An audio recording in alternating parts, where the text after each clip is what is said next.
संपद कहले कौन बुझ यार वैशिष्ट्य वर्णना कर। साधारण अर्थरे संपद कहले धन संपत्ति जमी टंका पैसा बड़ बड़ कोठा आदि विभिन्न प्रकार भौतिक द्रव्य को बुझाई थाए किंतु अर्थशास्त्र रे विनिमय क्षम समस्त प्रकार भौतिक अभौतिक द्रव्य जार उपयोगिता स्वल्पता विक्रय योग्यता बाह्यता एवं स्थानांतर योग्यता रही थाए ताहाकू संपद कुहाଯାଏ। साधारण अर्थरे आमे टंका पैसा जमी कोठा बाड़ी इत्यादि को संपद बोली भावी देई थाउ किंतु संपदर अर्थ अर्थनीतिर अलगा अटे। कौन ना विनिमय क्षम समस्त प्रकार भौतिक अभौतिक द्रव्य जार उपयोगिता एवं स्वल्पता आउ कौन रही थाए बाह्यता एवं स्थानांतर योग्यता रही थाए ताहाकू संपद कुहाଯାଏ। उपरोक्त आलोचनार संपदर निम्नलिखित वैशिष्ट्य गुड़िक आमे देखिदेबा एबे। संपदर मुख्यतः चारोटी वैशिष्ट्य रही उपयोगिता स्वल्पता विक्रय योग्यता बाह्यता बा स्थानांतर योग्यता। तो प्रथमे देखिबा उपयोगिता। पूर्व वीडियो रे मु उपयोगितार पूरा लॉन्ग क्वेश्चन आपन को जणाई देइथिली जे उपयोगिता काहाको कहा जाय द्रव्यर अभाव मोचन क्षमता को उपयोगिता कहा जाय। जदि कौनसी द्रव्य संपद पदवाच्य होई थाए तेबे सेही द्रव्यर उपयोगिता रहिबा निहाती आवश्यक नित्यांत आवश्यक। जदि द्रव्यर उपयोगिता न थाए तेबे ताकू संपदर परिगणित करि परिबा नाही। एही कारणरू पचा अंडा पचा पनीपरिबा गुड़िकर उपयोगिता नाही तेणु से गुड़िक कौन संपदर पदवाच्य हेबो नाही। एबे देखिबा स्वल्पता। स्वल्पता कौन संपद पदवाच्य हेबा पई द्रव्यर उपयोगिता सहित स्वल्पता बा दुष्प्राप्यता रहिथिबा निश्चित आवश्यक। स्वल्पता बा स्कार्सिटी कहा को जे कोनोसी जिनिस जदि आम पाखरे बहुत कम रे अछि से गुड़िक बहुत रेयर जिनिस गुड़िक जहा कि आम पाखरे अवेलेबल नाही पूरा लिमिटेड रे अछि तेबे ताहाको स्वल्पता कहा जाय कोनोसी द्रव्य। तेबे स्वल्पता कहले चाहिदार तुलना रे जोगण सीमित को कहा जाय। तार आमे चाहिदे जति करूथबा तार जोगाण बहुत कम रहिथिबो ताहाको स्वल्पता कहा जाय।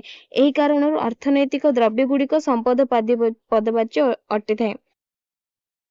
एबे देखिबा विक्रय योग्यता। संपद पदवाच्य हेबा पई द्रव्यर उपयोगिता सहित स्वल्पता विक्रय योग्यता गुणटी रहिबा निहाती आवश्यक। अर्थात जे कोनोसी द्रव्यर संपद पदवाच्य होई थाए तेबे एहाको बाजार रे क्रय विक्रय होई पारुथबा ओ एहार मालिकाना परिवर्तन करा जाउथबो तेबे एहा संपद पदवाच्य होई पारिबो। एही कारणरू जणे व्यक्तिर शिक्षागत योग्यता प्रमाणपत्र कृति प्रमाणपत्र दिया जाउथबा उपाधि आदि संपद पदवाच्य नुहे किंतु घर पट्टा गाड़ी कागज पत्र आदि संपद पदवाच्य अटे। विक्रय योग्यता कौन जदि कौनसी जिनिसर मार्केटेबिलिटी माने ताहाको आमे बाजार रे बिक्री करू पारुथबा ताहाको संपद पदवाच्य कहा जाय। एबे देखिबा बाह्यता। बाह्यता कौन अटे ना संपद पदवाच्य पई द्रव्यटीर उपयोगिता स्वल्पता विक्रय योग्यता एवं बाह्यता गुणटी रहिथिबा निहाती आवश्यक। अर्थात द्रव्यर जणे व्यक्ति ठारू पृथक करदेबा आवश्यक। कौन कहछे ना संपद पदवाच्य पई द्रव्यटीर उपयोगिता स्वल्पता विक्रय योग्यता सहित बाह्यता रहिथिबा आवश्यक। अर्थात द्रव्यटी को जणे व्यक्ति ठारू पृथक करिहेबा आवश्यक। एही कारणरू अंतर्निहित गुणावली यथा सुललित कंठस्वर व्यक्तिर सौंदर्य क्रीड़ा नैपुण्य चित्रांकन अभिनय करबा आदि संपद पदवाच्य नुहे किंतु ए गुड़िक संपद अर्जन करिवार एक माध्यम अटे। संपदर चारोटी वैशिष्ट्य भाव स्पष्ट भाव पढ़िले। एबे संपदर श्रेणी विभाग देखिबा क्लासिफिकेशन ऑफ वेल्थ। कौन ये संपद को साधारणतः 5 भाग रे भाग करा जायछि। व्यक्तिगत संपद इंडिविजुअल वेल्थ निजस्व संपद पर्सनल वेल्थ गोष्ठी बा सामाजिक संपद सोशल वेल्थ तापरे जातीय संपद नेशनल वेल्थ अंतर्जातीय संपद इंटरनेशनल वेल्थ। प्रथमे देखिबा व्यक्तिगत संपद कौन जेउ संपद एक निर्दिष्ट व्यक्ति मालिकाना रे रही थाए सेही संपद को व्यक्तिगत अनुमतिर ବ୍ୟକ୍ତିଙ୍କ ଅନୁମତି କ୍ରମେ ବ୍ୟବହାର କରାଯାଇପାରେ ତାହାକୁ ବ୍ୟକ୍ତିଗତ ସମ୍ପଦ କୁହାଯାଏ। ଅନ୍ୟ ଅର୍ଥରେ ଜଣେ ବ୍ୟକ୍ତିର ସମସ୍ତ ଭୌତିକ ଓ ଆର୍ଥିକ ସମ୍ପତ୍ତିକୁ ବ୍ୟକ୍ତିଗତ ସମ୍ପଦ କୁହାଯାଏ। ଯାହା ନିଜର ମାଲିକାନାରେ ରହିଥିବ, ଜଣେ ବ୍ୟକ୍ତିଙ୍କର ନିଜର ମାଲିକାନାରେ ରହିଥିବ ସବୁ ସମ୍ପତ୍ତିକୁ ବ୍ୟକ୍ତିଗତ ସମ୍ପଦ କୁହାଯାଏ। ତ ସାଧାରଣତଃ ବ୍ୟକ୍ତି ବିଶେଷଙ୍କ ବ୍ୟବହାର କରୁଥିବା ଭୌତିକ ଦ୍ରବ୍ୟ ଯଥା ଟିଭି, ଫ୍ରିଜ, ଗାଡି ଆଦି ବ୍ୟକ୍ତିଗତ ସମ୍ପଦର ଅନ୍ତର୍ଭୁକ୍ତ। ଏବେ ଦେଖିବା ନିଜସ୍ୱ ସମ୍ପଦ। ନିଜସ୍ୱ ସମ୍ପଦ କ'ଣ ଅଟେ? ଯେଉଁ ସମ୍ପଦ ଗୁଡ଼ିକ ଏକ ନିର୍ଦ୍ଦିଷ୍ଟ ବ୍ୟକ୍ତି ବିଶେଷଙ୍କ ମାଲିକାନାରେ ରହିଥାଏ କିନ୍ତୁ ତାହାର ମାଲିକାନାକୁ ପରିବର୍ତ୍ତନ କରାଯାଇ ନପାରେ ତାହାକୁ ନିଜସ୍ୱ ସମ୍ପଦ କୁହାଯାଏ। ଯେଉଁ ସମ୍ପଦ ଗୁଡ଼ିକ ଏକ ନିର୍ଦ୍ଦିଷ୍ଟ ବ୍ୟକ୍ତି ବିଶେଷଙ୍କ ମାଲିକାନାରେ ରହିଥାଏ କିନ୍ତୁ ତାହାର ମାଲିକାନାକୁ ପରିବର୍ତ୍ତନ କରାଯାଇ ନପାରେ ସେହି ସମ୍ପଦକୁ ନିଜସ୍ୱ ସମ୍ପଦ କୁହାଯାଏ। ଯେପରିକି ଜଣେ ବ୍ୟକ୍ତିର ଅନ୍ତର୍ନିହିତ ଗୁଣାବଳୀ, ଏହାକୁ କେବେ ବି ପରିବର୍ତ୍ତନ କରାଯାଇ ପାରିବ ନାହିଁ, ତେଣୁ ଏହା ସେହି ବ୍ୟକ୍ତିର ନିଜସ୍ୱ ସମ୍ପଦ ଅଟେ। ଏବେ ଦେଖିବା ଗୋଷ୍ଠୀ ବା ସାମାଜିକ ସମ୍ପଦ। ଗୋଷ୍ଠୀ ସାମାଜିକ ସମ୍ପଦ କ'ଣ ଅଟେ?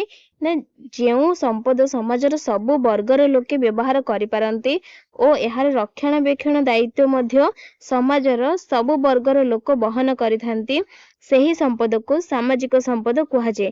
ଯେଉଁ ସମ୍ପଦକୁ ସମାଜର ସବୁ ବର୍ଗର ଲୋକ ବ୍ୟବହାର କରିଥାନ୍ତି ତାହାକୁ ସାମାଜିକ ସମ୍ପଦ କୁହାଯାଏ ବା ଗୋଷ୍ଠୀଗତ ସମ୍ପଦ କୁହାଯାଏ। କ'ଣ? ନା ପାର୍କ, ସେ ଗୋଟେ ପବ୍ଲିକ ପ୍ଲେସ୍, ତେଣୁ ତାହାକୁ ସବୁ ଗୋଷ୍ଠୀର ଲୋକ, ସବୁ ବର୍ଣ୍ଣର ଲୋକ ବ୍ୟବହାର କରିପାରିବେ। ଦେବାଳୟ ଅର୍ଥାତ୍ ମନ୍ଦିର, ଚିକିତ୍ସାଳୟ, ସ୍କୁଲ, କଲେଜ, ଜଳାଶୟ, ଆହାର କେନ୍ଦ୍ର, ଶ୍ମଶାନ ଇତ୍ୟାଦି ବ୍ୟକ୍ତିଗତ ସମ୍ପଦର ଅନ୍ତର୍ଭୁକ୍ତ। ନେକ୍ସଟ ଦେଖିବା ଜାତୀୟ ସମ୍ପଦ। ଜାତୀୟ ସମ୍ପଦ କ'ଣ ଅଟେ? ଯେଉଁ ସମ୍ପଦ ଗୁଡ଼ିକ ସରକାରଙ୍କ ନିୟନ୍ତ୍ରଣାଧୀନ ରହିଥାଏ ବା ସରକାରଙ୍କ ମାଲିକାନାରେ ରହିଥାଏ ସେହି ସମ୍ପଦକୁ ବା ସେହି ଦ୍ରବ୍ୟ ଗୁଡ଼ିକୁ ସରକାରୀ ସମ୍ପଦ ବା ଜାତୀୟ ସମ୍ପଦ ବୋଲି କୁହାଯାଏ। ଯେଉଁ ସମ୍ପଦ ସରକାରଙ୍କ ମାଲିକାନାରେ ରହିଥାଏ ତାହାକୁ ସରକାରୀ ବା ଜାତୀୟ ସମ୍ପଦ କୁହାଯାଏ। ସରକାରଙ୍କର ଅଧୀନରେ ଥିବା ଖଣିଜ ସମ୍ପଦ, ଉଦାହରଣ ଖଣିଜ ସମ୍ପଦ, ପାହାଡ଼, ପର୍ବତ, ନଦୀ, ଜାତୀୟ ଉଦ୍ୟାନ, ଜାତୀୟ ସଂଗ୍ରହାଗାର, ପ୍ରତ୍ନତାତ୍ତ୍ୱିକ ସାମଗ୍ରୀ, ଜାତୀୟ ରାଜପଥ, ଏଇଟା ପଥ ହବ, ମହାନଦୀ ଜାତୀୟ ସମ୍ପଦର ଅନ୍ତର୍ଭୁକ୍ତ ଅଟେ। ଅନ୍ୟ ଅର୍ଥରେ ସମସ୍ତ ଦେଶର ଅକ୍ତିଆରରେ ଥିବା ସମ୍ପଦକୁ ଜାତୀୟ ସମ୍ପଦ ବୋଲି କୁହାଯାଏ। ଏବେ ଦେଖିବା ଆନ୍ତର୍ଜାତୀୟ ସମ୍ପଦ। ଆନ୍ତର୍ଜାତୀୟ ସମ୍ପଦ କ'ଣ ଅଟେ? ଯେଉଁ ସମ୍ପଦ ଗୁଡ଼ିକ ବିଶ୍ୱର ସବୁ ରାଷ୍ଟ୍ର ଉପଭୋଗ କରିଥାନ୍ତି ଓ ତାର ରକ୍ଷଣାବେକ୍ଷଣ ଦାୟିତ୍ୱ ବହନ କରିଥାନ୍ତି ସେହି ସମ୍ପଦ ଗୁଡ଼ିକୁ ଆନ୍ତର୍ଜାତୀୟ ସମ୍ପଦ କୁହାଯାଏ। ଜାତୀୟ ସମ୍ପଦ ଗୋଟିଏ ଦେଶର, କିନ୍ତୁ ଆନ୍ତର୍ଜାତୀୟ ସମ୍ପଦ ପୁରା ବିଶ୍ୱର ଅଟିଥାଏ। ତେବେ ବିଶ୍ୱର ସବୁ ରାଷ୍ଟ୍ର ତାହାର ରକ୍ଷଣାବେକ୍ଷଣ କରିବେ ଏବଂ ତାର ଦାୟିତ୍ୱ ବହନ କରିବେ ସେହି ସମ୍ପଦ ଗୁଡ଼ିକୁ ଆନ୍ତର୍ଜାତୀୟ ସମ୍ପଦ କୁହାଯାଏ।